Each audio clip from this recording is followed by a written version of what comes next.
Okay. So good morning, good afternoon, and good day to all of our friends and our allies across the world. My name is Tom Garrett, and I'm the Secretary General of the Community of Democracies. And it's my pleasure to welcome you to this discussion on a feminist foreign policy in 2021. The event is organized by the Permanent Secretariat of the Community of Democracies in cooperation with the Working Group on Women in Democracy, which is chaired by Ms. Laima Jureviciene, who is Ambassador at Large of the UN International Organization and Human Rights Department at the Ministry of Foreign Affairs of Lithuania. In our discussion today, we want to look at how to apply a systematic gender equality perspective across the entirety of a foreign policy agenda. And so we're very fortunate to have with us representatives of Community of Democracies Governing Council member states, Canada, Mexico, and Sweden, who will present the main objectives and priorities of the feminist foreign policy of their countries. And I think we can look forward to real-life examples of the impact of a feminist foreign policy on civil society across the globe, as well as I hope we have a chance to discuss the outcomes that nations that prioritize gender equality in foreign affairs expect to achieve. Our discussion is going to try to highlight strategies and mechanisms to promote gender equality, to defend human rights, and to protect fundamental freedoms, all through a feminist foreign policy. So as we hear from our esteemed and distinguished panel of speakers, please submit any of your questions in the chat box mechanism, and I will come back to those later during the question and answer period during the event. And so without any further ado, let me now invite Ambassador Jureviciene to deliver her opening remarks. Ambassador, would you please speak? Thank you, Secretary General. So distinguished guests and panelists, good afternoon or good morning, depends where you are today. On behalf of the Ministry of Foreign Affairs of Lithuania and the Working Group of Women and Democracy of Community of Democracies, it is my pleasure to welcome you to this event. I would also like to express my sincere thanks, special thanks to the Permanent Secretariat of the Community of Democracies for organizing and hosting this event that brings together women leaders to discuss how to apply a systematic gender equality perspective across the foreign policy agenda. Today, as a global system reels in the context of crisis situation, including conflicts, the COVID-19 pandemics, climate change, environmental and humanitarian catastrophes, when human rights continue to be violated and democracy is facing serious challenges, today, the need for transformative and more inclusive foreign policy seems evident. Would be feminist foreign policy a solution?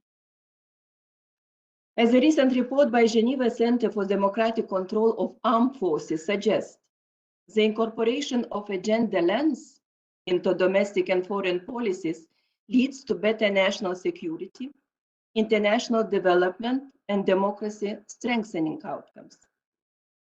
Women's participation in international security was widely recognized with the adoption of UN Security Council Resolution 1325 on women, peace, and security. It was 20 years ago.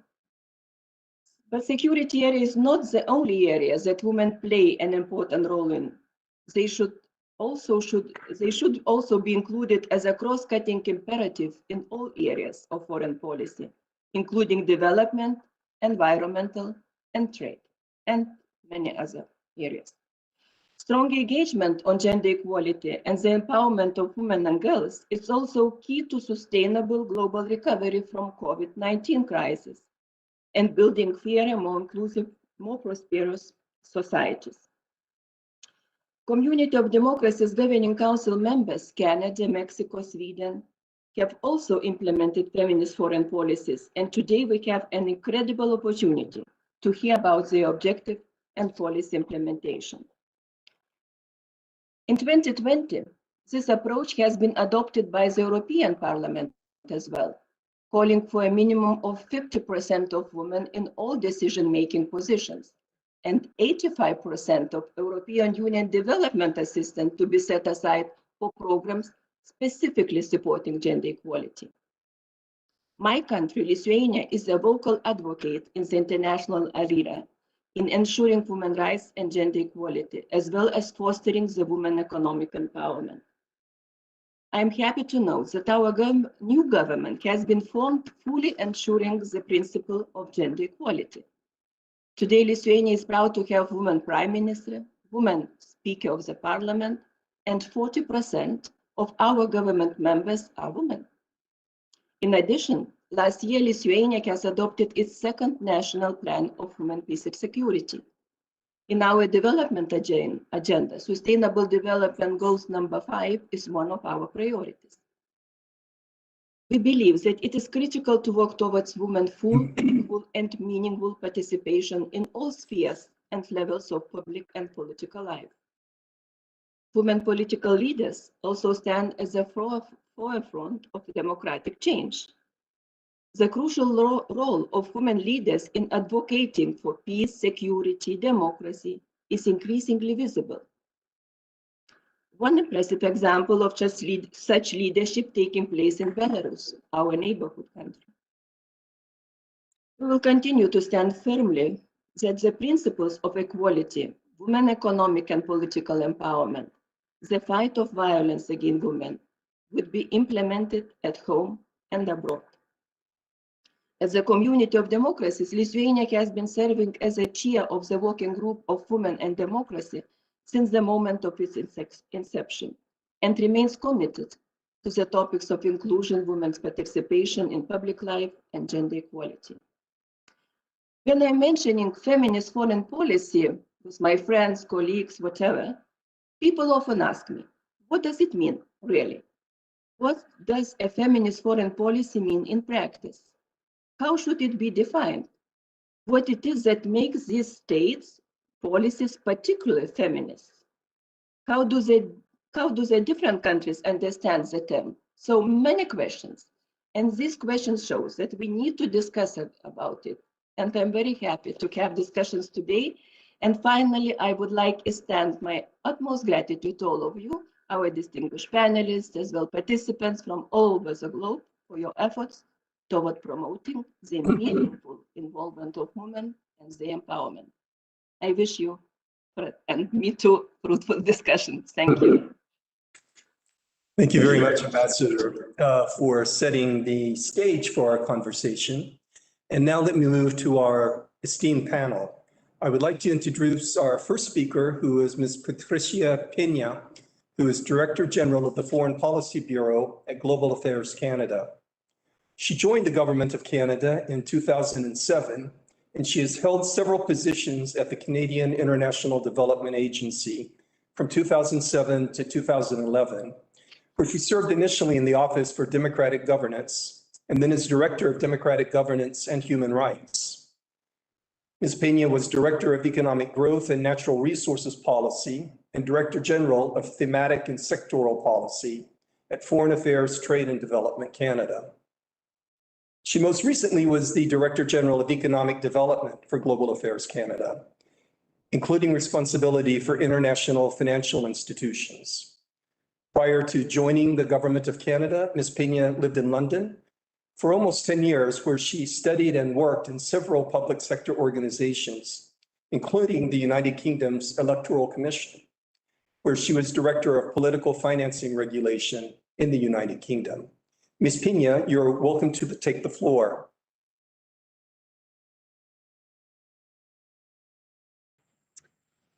Thank you very much, Secretary General, Ambassador, for that kind introduction. I also have the privilege of having served as Canada's ambassador in Chile for the last 3 years, and so saw firsthand some of the issues that we have been discussing today, and that certainly were mentioned in the ambassador's remarks. I'm thrilled to be participating today alongside close partners from Sweden, Mexico, and Lithuania. And I would like to share with you a few things. First of all, the main objectives of Canada's feminist foreign policy, a little bit about our recent experiences, and then finally how we're applying this in our international engagement. And here I'll give some examples of how we're doing feminist foreign policy and what it really means. So for the Government of Canada, the promotion and protection of human rights, gender equality, women's empowerment and inclusion have been a cornerstone of our domestic and foreign policies. In pursuing a feminist approach over the last 5 years, our thinking has continued to evolve and our policies continued to mature. Today, Canada's feminist approach seeks to be intersectional. So what does that mean? It means that we aim to advance gender equality, but recognize that individuals have multiple, intersecting identities that shape their experience of discrimination, whether that be race, religion, sexual orientation, economic and migration status, and disability, very importantly. So this feminist approach applies across all of our international policies and programming. That includes diplomacy, trade, security, development, and also our consular services. And we're not starting from scratch, so we are building on a series of sectoral feminist policies that have been developed over recent years and initiatives. And to name a few of those, one of them is our Feminist International Assistance Policy that guides all of our international assistance. We have a trade diversification strategy that takes an inclusive approach to trade. We have our second National Action Plan on Women, Peace and Security, just like Lithuania. We have a dedicated ambassador on women, peace and security, Ambassador O'Neill. And then another example is our defense policy, strong, secure, and engage, which incorporates a feminist approach.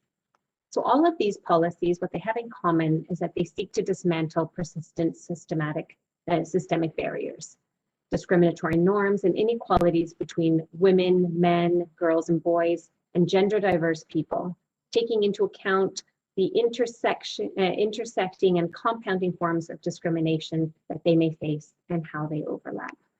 So it seeks to take a sophisticated approach that applies these to the work that we do.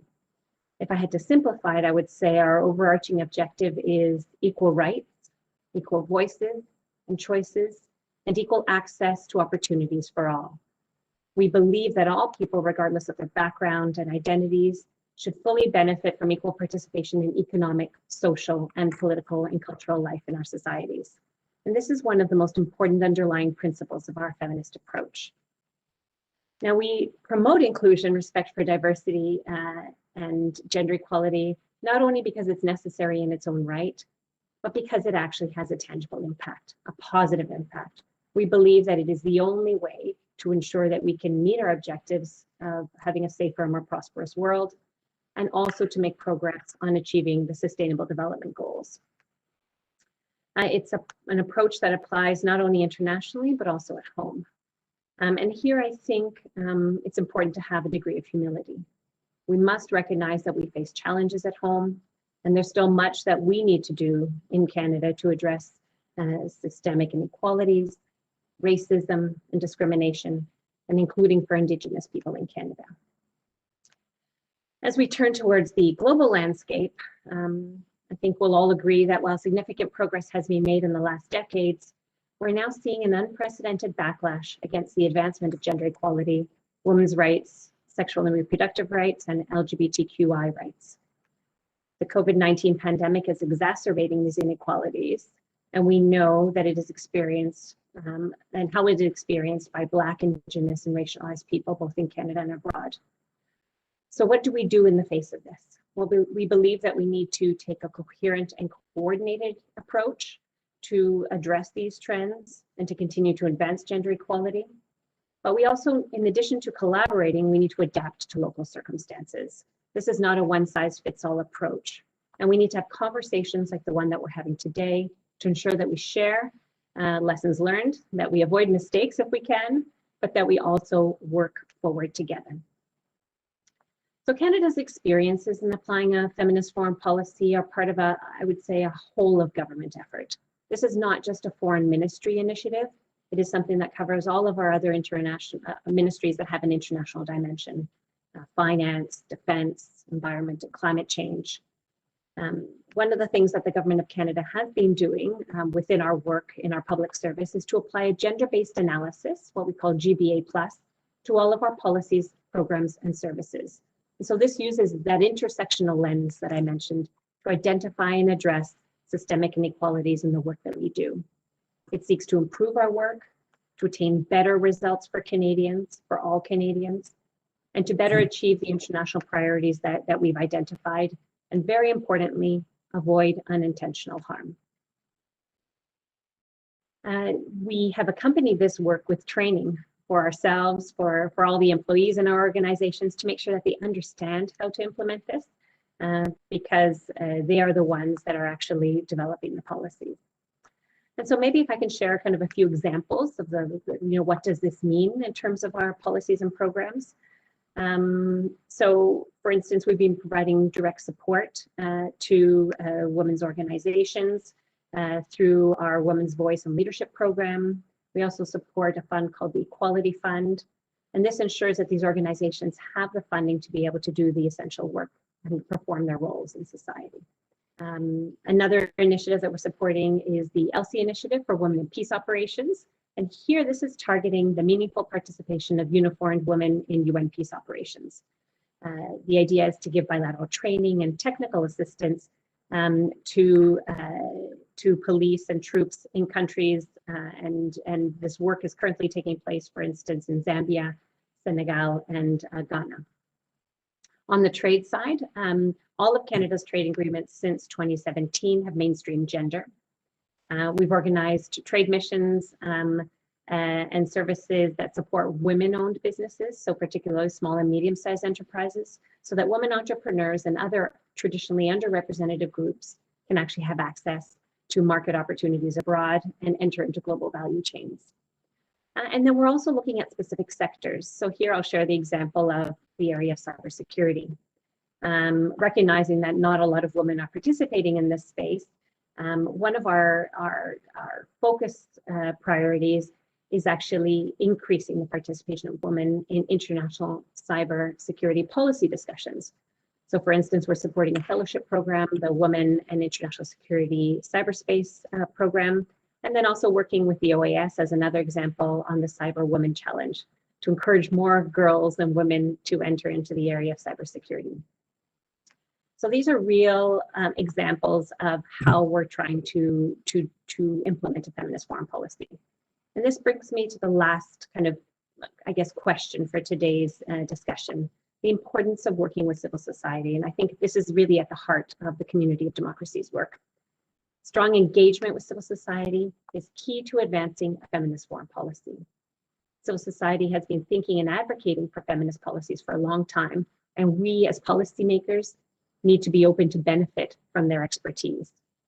In this context, over the last months, within my ministry, Global Affairs Canada, we've been working closely with civil society and partners to try and elaborate our feminist foreign policy and to deepen it further.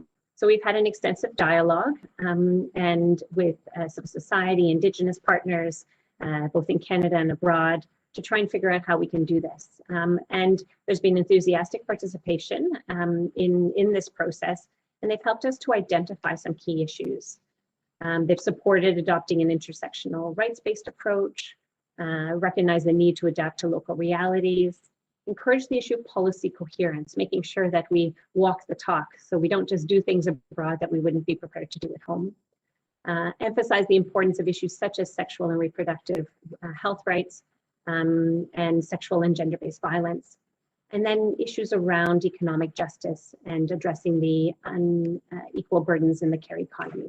So these are very helpful for us as we look to continually progress in our feminist foreign policy. And in closing, what I'd like to do is share an example I learned about just a few minutes before this event, and I thought it would be helpful to share it with you because I found it quite inspiring. So yesterday, a historic Women's March took place in Kazakhstan, the first that has been approved, the first of such marches in 30 years. The march drew 300 to 500 people, young women and men, chanting for change that was needed in their modern country. Now, according to local activists, this was one of the largest and most successful peaceful demonstrations in the history of the country. However, it almost didn't happen. local authorities decided to cancel the event a few days earlier for, quote, security reasons. So the Embassy of Canada and the Embassy of Belgium in Kazakhstan worked very quickly to lead the preparation of a joint statement. They were joined by 15 partners to support the march and also to draw international attention to this event and to communicate its importance locally. Citizens, and here I'm simplifying, citizens were able to leverage this support, and finally the local authorities agreed to allow it to proceed. So the role of the international community in no way should overshadow the bravery and the persistence of these local activists, but it does have a role to play. And for me, it shows how our collective efforts can make a difference in responding to global challenges and to support the advancement. So I'd like to thank you very much for the opportunity to share Canada's feminist foreign policy. And I really look forward to hearing your questions and exchanging views on this really important topic. Thank you. Thank you very much for that fascinating overview, and thank you especially for that great story from Kazakhstan. Now we're going to hear from Ms. Ana Paula Laval, who is Director for Human Rights Cases at the Ministry of Foreign Affairs in Mexico. Ms. Laval has a bachelor degree in law from the Universidad Panamericana in Mexico City, and she also has an advanced degree in public international law from Leiden University, the Netherlands. She herself has taught public international law, international human rights law, and transitional justice at the Faculty of Law at Universidad Panamericana. She has 10 years of experience in both international human rights law and in multilateral action. So Ms. Laval, please, we look forward to hearing from you. Thank you so much, Secretary General Thomas Garrett, and thank you for the team of the Community of Democracies for this invitation. I'm very honored to share this event with women leaders from Canada, Sweden, and Lithuania to talk to you about Mexico's feminist foreign policy and in general about what feminist foreign policy mean in 2021. I would like to begin by saying that Mexico's new transformative multilateral foreign policy is based on the following premises. First, the openness to international scrutiny in general, but mainly to the universal system and the Inter-American system of human rights. Secondly, to promote the highest human rights standards to achieve full respect, promotion, and fulfillment of human rights in Mexico. Third, to give priority to vulnerable or historically discriminated groups. And fourth, to believe that multilateralism is an effective tool to find solutions to common problems of states. At the 74th General Assembly of the UN, held in September 2019, our Minister for Foreign Affairs, Marcelo Ebrard, said that Mexico is a feminist country, that our foreign policy should be too. Since then, he instructed Deputy Secretary for Multilateral Affairs and Human Rights the task of conceptualizing and designing this feminist foreign policy. In January 2020, Mexico launched officially its feminist foreign policy. So as you can see, it's a very new feminist foreign policy. We know that with this announcement, we assume new challenges and commitments to our foreign policy. And I am convinced that we will succeed because Mexico has traditionally driven forward the gender equality agenda and the promotion of human rights of all women and girls in various regional and multilateral fora. With this decision, Mexico became the first country in Latin America to adopt a feminist foreign policy, and it made us part of the small group of states that share this policy, along with Canada, Sweden, and France. Mexico's feminist foreign policy is defined as a set of principles that seek from our foreign policy to guide governmental actions to reduce, eradicate, and eradicate structural differences, gaps, and gender inequalities in order to build a more fair and prosperous society. The added value of our feminist foreign policy is that Mexico includes the gender perspective and intersectionality in all aspects of our foreign policy. Mexico makes visible the contribution of women to its foreign policy, and Mexico provides coherence and consistency to both domestic and international governmental actions. In this regard, our feminist foreign policy seeks to implement a series of actions that contribute to achieving gender equality and the promotion and protection of human rights of women and girls through 5 pillars. A foreign policy with gender perspective and an agenda plus, taking Mexico International's leadership on gender matters to the next level by considering other types of possible discrimination.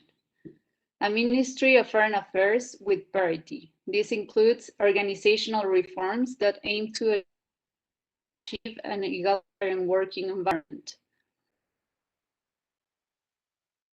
Based violence-free, building collective actions for combating gender violence in our working environment. Feminist leadership can be seen, like it makes visible that all women contributions to Mexico's foreign policy and the intersectional feminist approach to all foreign actions, which is complementary to all foreign policy actions. Concerning the external aspects of Mexico's feminist foreign policy, our country has already started to take concrete steps towards our commitment to gender equality at domestic and international level. We will co-host the Gender Equality Forum this year, together with France, UN Women, and in partnership with civil society organizations and youth task forces. This forum has the main purpose of making an integral evaluation of the situation of gender equality and women's and girls' rights, 25 years after the historical adoption of the Beijing Platform for Action, a landmark for the feminist movement, and to create proposals for improvements. At the national level, the Mexican government, the European Union, and the United Nations presented the Spotlight Initiative here in Mexico in 2019. The objective of this initiative is to invest in better designs of public spaces to make more welcoming for everyone, but especially for women and girls. As it is widely known, the unacceptable reality of femicides continue to shake our social conscience, as it is the most extreme case of generalized violence against women and girls throughout the world. The Spotlight Initiative was designed with a specific purpose to tackle gender violence in public spaces. In its initial stage, it is implemented in Argentina, El Salvador, Guatemala, Honduras, and Mexico in Latin America. And it is funded by the European Union with 500 million euros for this first stage. Additionally, during the 25th Conference of the Parties of Climate Change in 2019, Mexico was one of the leading proponents of the program to include the gender equality in all climate change combat policies. Recent studies show women and girls are more vulnerable to the effects of the devastating effects of the global climate change crisis than men and boys. For instance, they are more susceptible to die in natural catastrophes or to become victims of displacements for ecological reasons. For this, in order to have a foreign policy that really commits with gender equality over the globe, it is fundamental to include these perspectives in the deliberations and negotiations concerning climate change policies. The key aspect of adopting the feminist perspective we are pursuing is that it makes visible social phenomena that without it, it would remain unreachable. For instance, structural inequalities such as historical and contextual vulnerabilities that have made it more difficult for women and girls to access rights because of their gender. Together with this, the main challenge is to eradicate gender violence in all of its forms, from apparently inoffensive, such as language or professional and opportunity discriminations, to the most evident, such as sexual harassment and domestic violence. The major tools we have are social and individual rights together with multilateral coordination and cooperation, sharing our best practices and learning from others' mistakes.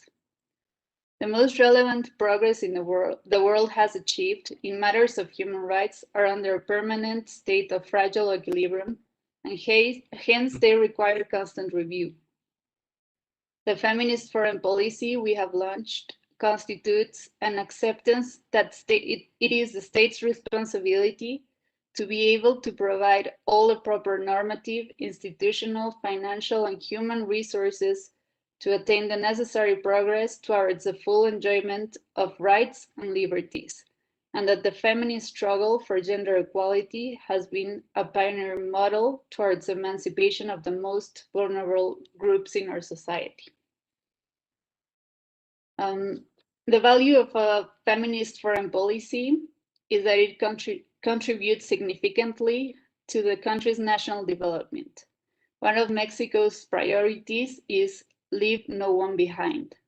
In this regard, having a feminist foreign policy will enable us to place women and girls at the center of the country's welfare policies, both at the national and international levels. In other words, Mexican feminist foreign policy will combine all foreign policy and national gender equality actions to promote better results for the best practices exchange and mainstreaming of international standards of human rights in our country. Thank you. Thank you very much. And our next speaker is Ms. Ann Bernes, who is the Ambassador for Gender Equality, and she is also coordinator of feminist foreign policy at the Ministry of Foreign Affairs of Sweden. Ambassador, your remarks, please. Thank you so much, and thank you for having me. And thank you for all the great inspirational presentations. Really, it's so humbling to hear. Also, what I note from this is that we, yet again, is that we're not now 6 countries actually pursuing a feminist foreign policy, along with us here. I mentioned also France and Spain, but also Luxembourg. So we're 6. And that was definitely not the case in 2014, when Sweden launched its feminist foreign policy as the first country in the world. And that was a decision that was not expected, really, not within our system and neither outside it. And our then foreign minister, Margot Wallström, had reason to come back to a famous quote from a previous change maker, saying that first they ignore you, then they laugh at you, then they fight you, and then finally you win. And we have seen all those stages, I must say, also inside our own system, not openly, but, you know, behind the scenes, I'm sure. They don't come to me as a coordinator to tell me about it, but, you know, we've seen it. But we also saw that we rather quickly could see that there were wins all around. I will come back to that a bit later, but I will start by focusing also on the objectives and priorities and strategies of our work that we've been pursuing since 2014. And I came in a year after the launch in September 2015. So I've seen it coming along. So to start with, why did we then take this step, or Margot Wallström take this step? What was the background and the objectives? Well, I would say that were 2 key ones. One was to make a difference for and speed up the delivery on the commitments that the world's nations have undertaken since, as we've heard, since years and decades back. Legally binding conventions to respect, defend, and fulfill all people's human rights without any discrimination. And the second one, and I think that was a very personal conviction of Margot Wallström's, was a signal that it's not possible to continue with business as usual, It's not enough.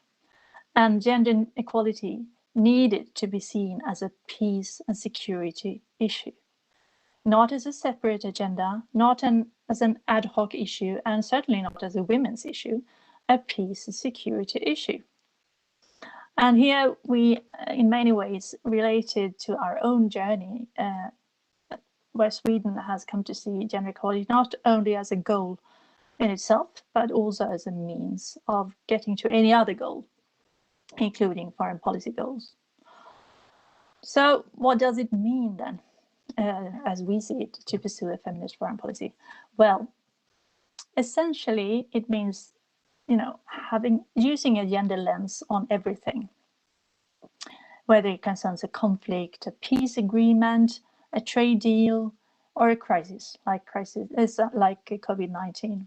Then we ask ourselves, what are the gender dimensions here, but in a multifaceted way, just as had been pointed to, is so important, so that we relate to other forms of discrimination as well. So we have the whole person or the whole group, and the needs of them. And we do this based on 3R, 3 times the letter R, focusing on rights, representation, and resources. And looking at rights, then, are women and girls in all their diversity able to fully enjoy their human rights where they live? How about the gender-based violence or the legislation? Does it prevent them from carrying out certain jobs, for example? And representation. Who takes part in decision-making, really? Women still only make up a quarter, more or less, of the world's parliamentarians. And even if we know that women's participation in peace agreements, peace processes, make them more sustainable, we still see that, during the period of 92 to 2011, there were less than 4% women as signatories to peace agreements, and we have not seen an improvement after that. So it's really depressing. When it comes to resources, do women and girls have access to them? Some of the facts are that women own less than 20% of the world's land resources, and in many countries are not even allowed to own land at all. And in our digitalized world, 300 million fewer women than men own a mobile phone. So, these facts are there, and they've been exacerbated by COVID. All these examples illustrate what we also have to have, that we have to have a 4th R. We have to do a reality check in everything we do, because even if many of the patterns that we've mentioned can be seen all over the world, the exact situation and needs differ and must be taken into account. So our feminist foreign policy can't be seen as a package that always looks the same in every situation or every context, but really has to be adapted to the specific needs.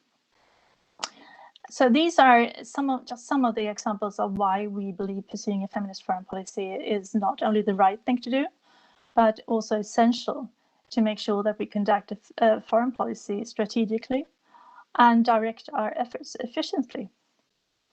But many Swedish governments of different colors, different direction, have used gender mainstreaming ever since the 1990s, actually, when the concept as such, appeared.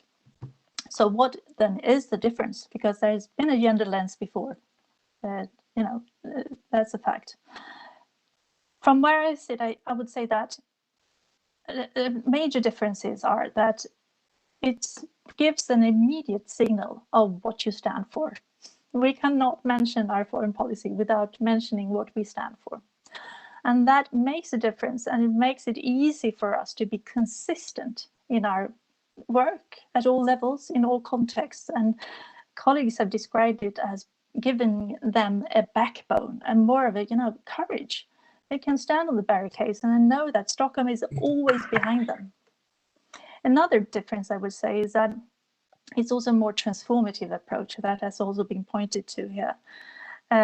You can actually work for gender equality without looking at the systems or the structures, where you can just sort of improve things in that particular context without looking at the foundations. But a feminist foreign policy, or feminism being an ism, is more of a movement. It's more of an agenda for change. It is also another way of thinking and acting. I would describe it as, before we used to have it at the top of our agenda. Now we have it at the core of everything we do. And that is a difference, because at the top of the agenda, there can always be competition of things that need to be also prioritized. But when it's in the core or the DNA, it's much more safe and stable and part of your work. It has also turned out to be a very useful tool in our day-to-day work, because gender mainstreaming is, heart is, no one really outside our group of experts really understand the concept as such. It's really abstract for many people. Feminism is not something that people automatically understand either, but they always have an opinion, which means that you always get in a discussion. And once you've gotten a discussion, you can always try to share, you can start influencing people and you can start changing mindset. So that also, opens the door to influence, if you will. So these are our major differences. I've been in the ministry since '94.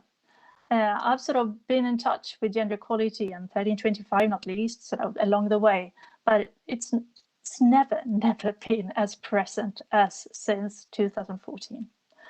So now it's everyone's business. And every manager is on it. Not only the usual suspects, meaning focal points or specific departments like human rights or whatever, everyone. We have priorities in 6 long-term external goals, where you would say that number 2 to 5 are more or less the classic ones. You have the violence, you have the participation in peace processes and all stages of the conflict cycle. You have political participation in every other phase of the world outside conflict. You have economic empowerment. And then we've added number 1 and 6. Number 1 is an umbrella because it says the full enjoyment of human rights by all women and girls. So if there is something that we haven't thought about, we can always hang it there. We can always add it to that goal. And then we have number 6 because it's so vital and we sort of need to stand on the barricades for it. And that is SRHR, sexual and reproductive health and rights. Without that, you cannot really say that you're in control of your life. And without the control of your life, you cannot participate in politics. You cannot become an independent economic actor, and so on.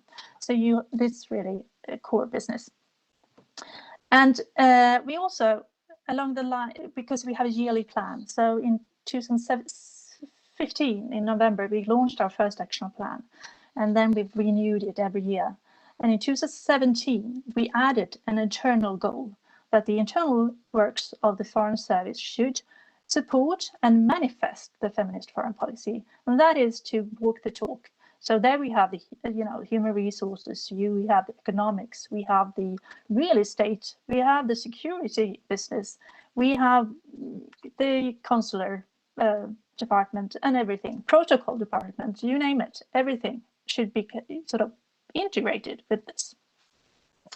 And after that, in 2019, has also been added as another priority goal is a drive for democracy, which has been also really good tool. That is a sort of a campaign, but it is in the combination between the two have been a major push for everything, not at least for the goal number 4 in political participation, but overall. And we have with this, I would say, seen results on all the 6 goals, the 7th internal one, and also, at all levels and in all sorts of contexts.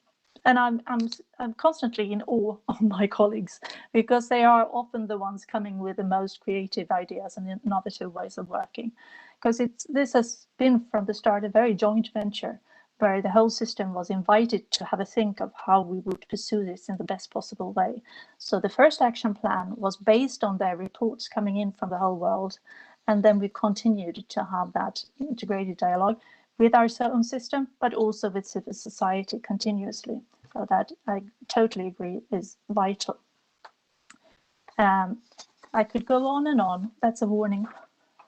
But I would say that you need a very systematic way of working, and we've tried to apply that not only on ourselves, but in every field that where we have a possibility of influencing things, as board members, as donors, as chairs now in the OSCE, as members of the Security Council in 2017-18. So we really try to make this normal, a new normal, but a normal, wherever we go. And it must, by doing that, you have to have four components: leadership, and if there isn't leadership in that context, you have to work on that, but on all levels and continuously. You have to have ownership, which we created by that invitation of the system. That is really a magical wand sometimes. And you have to have guidance in the regular system. It should be easy to do, hard to avoid, otherwise people don't do it. Easy to do, hard to avoid, and you have to have support. So resources in the way that you train people, you have expertise supporting them. And once you have put these glasses on, the gender glasses with all the rainbow colors you need and all that, it's very hard to take them off. We've seen that. So along the way, you will also get that institutionalization, which is what it is about. That is when you get it into the core of your business. And as has been pointed to, it's more needed than ever with the pandemic exacerbating everything. And what we need to do is to try to use the pandemic as a lever for that change that we need. So I look forward to go on working with you and others to make that happen. Thank you very much. Thank you very much, Ambassador. And I have to apologize in my enthusiasm to turn the stage over to you. I shortened your introduction, and you mentioned you've been with the Foreign Ministry since 1994.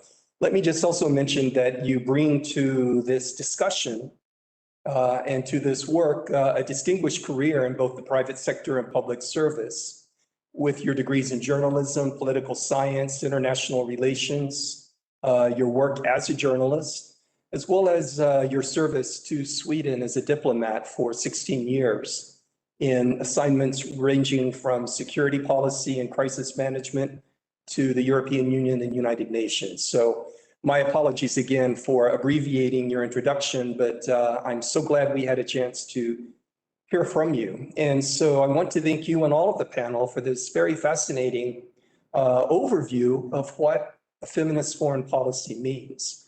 You may have noted that yesterday in the United States, Representative Jackie Spears and several of her female colleagues in the House of Representatives introduced a resolution encouraging the United States of America to consider a feminist foreign policy.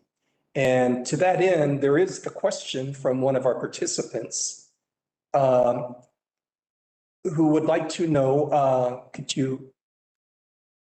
from the United States, we have a question that says, what advice would you give to other governments with regard to navigating bureaucratic opposition to implementing or to pronouncing a feminist foreign policy? Would any of you like to take a answer to that? All of you. Yes, Ambassador Bernis, we'll go to you and then come back to the others. Yeah, I think after having looked at this for almost 6 years now, I think that what was done before I started during that first year was really magic. So I wasn't I can't be thanked for that. But the invitation that I mentioned, that was in the form of a letter going out from our permanent undersecretary, so the state secretary just beneath the foreign minister, saying that we now pursue a feminist foreign policy. We're thinking along these lines. How does it look where you are? What can Sweden do better? Please come back with your ideas. That sort of elevated everyone to being an expert and a potential sort of innovator in this, and it started a joint venture which has not stopped, and is has created a joint journey which still is going on. And to get that buy-in that can be created in any bureaucracy. And what is really an advantage in a foreign service and disadvantage, it's that it's often a very conservative kind of system, depending on where you are, but that is the starting point often. But on the other hand, it is a system which is used to have a rotation at the top, where you do listen to what is wanted and wished from the top, and it is then adaptable. There is a sort of readiness to listen to politicians, and that you are at their service. So if you can use that to the benefit of what you want to do, to that change you want to achieve, that is the best way. But you must make it easy to do and hard to avoid. It must be sort of, you have to speak the language that the system understands. So when the feminist foreign policy was launched, people sort of, what is this? And we're diplomats, so we're supposed to sort of convince others about what we have found out and make our position their position. So in doing that, you have to understand it. So there was soul searching at the start, where people asked themselves, what is it that we're supposed to do differently from what we did already on gender mainstreaming, not least in the development cooperation field, where they had been doing this for quite a while. So you have I think they did by sending that letter from the top of the system, was to combine a top-down approach. This is what is expected, with a bottom-up approach that was created by that invitation, and that was wonder for us. And it also made, local staff has described it as being something that, suddenly, after having been the one in the embassy, often local staff, then often women, often having gender equality along with a lot of other issues in her portfolio, from having been lonely, she was seen by the ambassador and the whole staff. And the whole staff of the embassy sat down together, because everyone can add to this perspective, and they had, maybe for the first time, a substance issue to share. And they could integrate the policy areas and put the tools, or sort of pointing to in the same direction, towards the same vision. It's, you can't beat that. And that is transferable, I would say, to any bureaucracy, and it is even transferable to countries. Thank you. Thank you. Director General Pena, did you wish to answer that question also? I fully agree with what Anne said. I would add the importance of data and evidence. There are groups of people that feel very comfortable with the word feminism. They don't need to be persuaded about the value of a human rights-based approach. You're kind of preaching to the converted on that side. But what's very valuable is, from the very beginning, almost before you even start developing your policy, figure out how you're actually going to measure it, how you're going to collect, how you're going to incorporate it into your performance management systems. And that can go from within projects themselves, but also down to individuals. I mean, I have my annual performance requirements, and I have it specifically there that if I don't achieve this, then I get docked my points. So those are kind of little nudges. And then the second point I would make briefly is that, the word feminism is very politically charged. And when I mentioned in my comments that you adapt your approach to different contexts, there's a lot, we can achieve almost everything we want to, but there's a wide variety of kind of framings that you do it, and there's different entry points. And I think figuring out in different countries and different contexts what your entry point is, you can go, strong on the wording, and if that works in that case, great. But there might be other ways where you can take other entry points that will help you to get to the ultimate outcome that you're trying to achieve. And that's very valuable. And I think flexibility is very, very important. Although we do, as bureaucrats, like very structured hierarchical systems, Great policy that is sustainable over time requires that sensitivity and that flexibility in its implementation. Thank you. And Ms. Laval, did you wish to say something? Well, I think pretty much is it now, but well, I have to say I agree with the ambassadors, and I would say that sometimes you need just to like push on some concrete actions towards promoting and protecting human rights, and maybe it doesn't matter if you leave behind the term feminist, because as Patricia said, it's sometimes a very political charged concept. But as far as you're like taking steps forwards and pushing the agenda, then it's like a big step, and then there will be window of opportunity to implement the agenda. Yes, well, thank you. Well, we have come really to the end of our time together, but I wanted to see Ambassador Jorovicina, did you wish to say anything based upon what you've just heard from this very distinguished and excellent panel of speakers?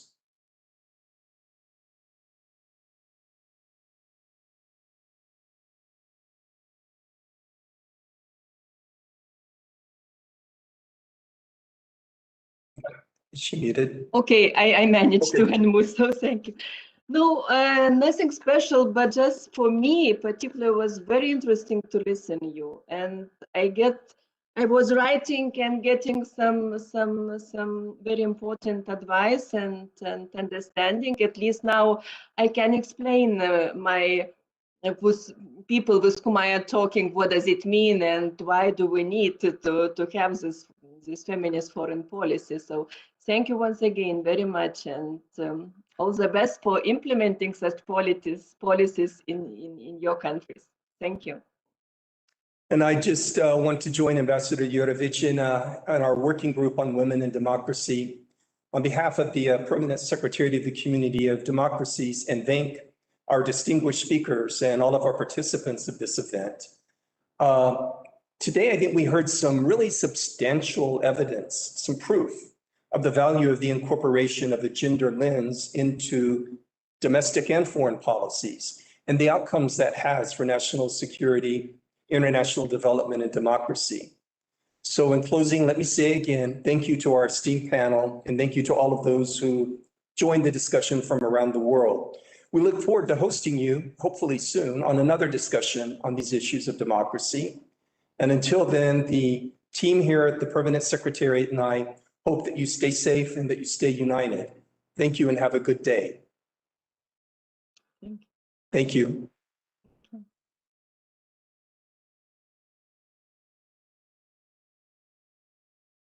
Thank you.